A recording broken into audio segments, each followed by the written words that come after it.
everybody gets life from River Mpanga, especially in this region. So it's very important to partner with everybody to come on board and be able to understand why we should protect River Mpanga and be able to use it for our life here.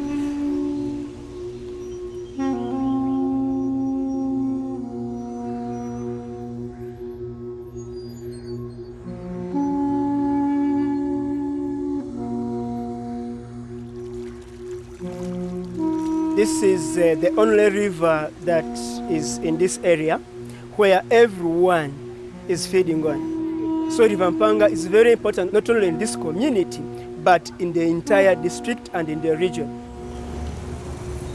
Our old grandfathers said this river should be protected. For them, they protected it. It is us, the grandchildren, that are destroying it.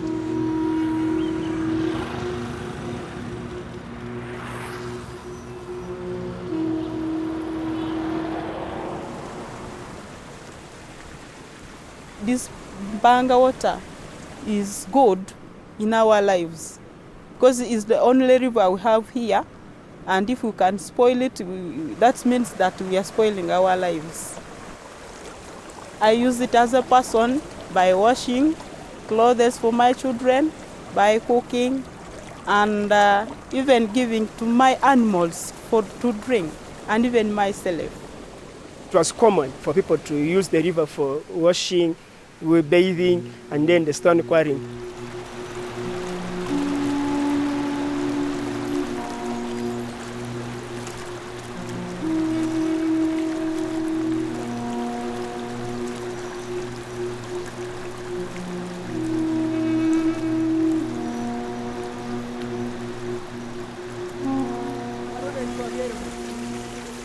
We have not been doing much on protecting River Mpanga until when we got the capacity from Hewasa to advocate for the management of River Mpanga and the restoration of River Mpanga. The kind of approach that we do is basically to lobby and advocate. We engage with the leaders, we engage with the local authorities, and then we empower the local communities. The first thing was to create awareness. Then we also went ahead and developed what we call a catchment management plan. The plan identifies hotspot areas and also identifies the required interventions that are supposed to be carried out. These interventions, they are clearly well thought because they were stakeholder-driven catchment management planning. Our rivers here. And also we have managed to work with the leaders. They've managed to put up bylaws, and the bylaws have stopped stone quarrying along the river banks.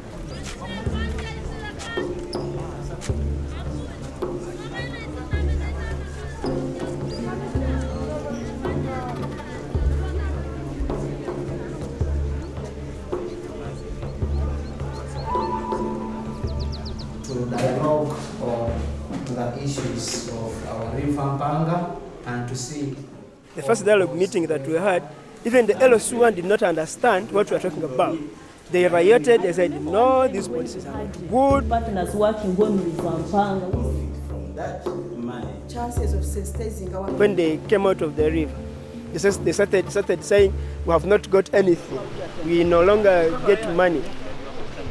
And even themselves are reaching to me asking, Chairman, you sent us out of the river. What alternative do you have for us? Do you want us to not educate our children? Do you want our families to die poor? Meaning that even the chairman, myself, I'm on dilemma. So one of the recommendations from the dialogue meeting has been like, we should have income generating projects for them to continue having their daily income. Today, I've not had any negative aspect about the protection of River Mpanga.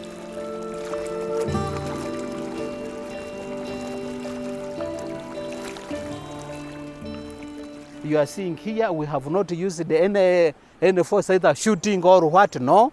People have voluntarily gone out of the River Mpanga. So those who are working there, cracking stones, getting the sand, we sensitized them, and as I speak now, they have moved away from the river. They're looking for stones elsewhere.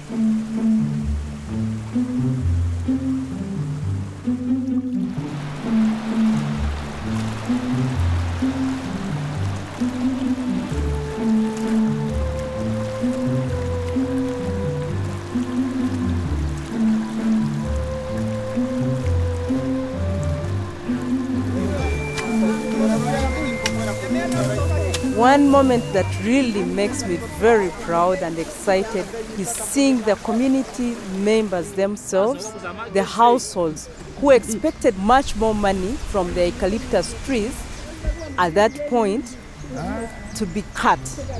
I mean, they just got their pangas themselves and went to the field and started cutting the trees just because they wanted to save the river Mpanga.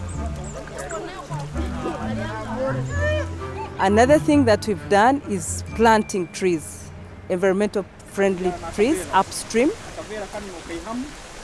Eucalyptus trees dry the land, and we have our indigenous trees. So those are the trees that we need. So in the 100 meters that we have agreed, we agreed that 30 should be not touchable. So we plant all our indigenous trees along the 30 meters from the river.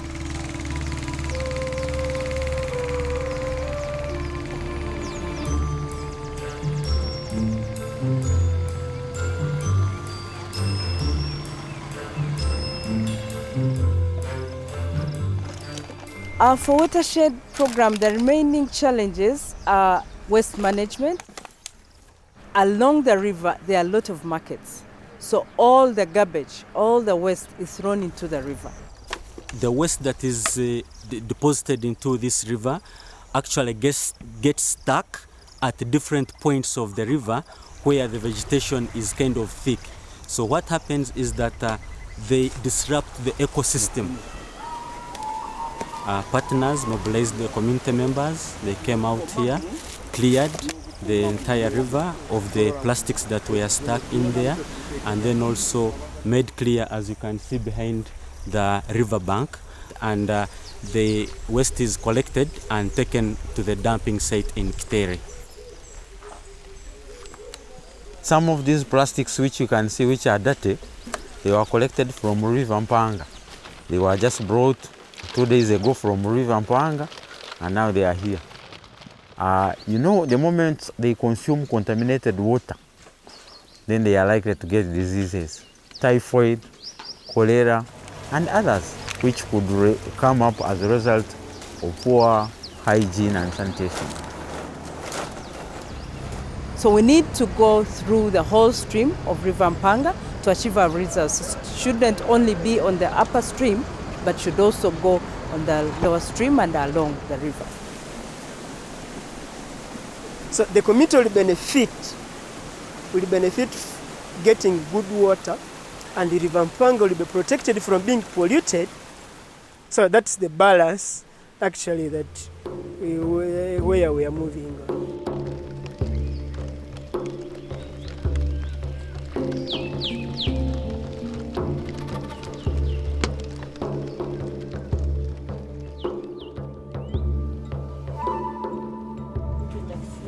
Working together brings development, because if someone is using this water nicely, find that the well-being of the community is well managed. You know, we have coexistence. When I'm surviving, I must survive on the other person who is in another place. So it means that I should put in my inputs, my intervention, to ensure that the water remains as it is. It should support me for my domestic and agriculture and other communities as well.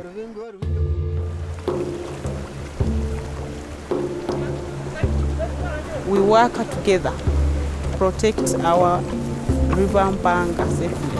Because when you protect the water, that means that even life is protected.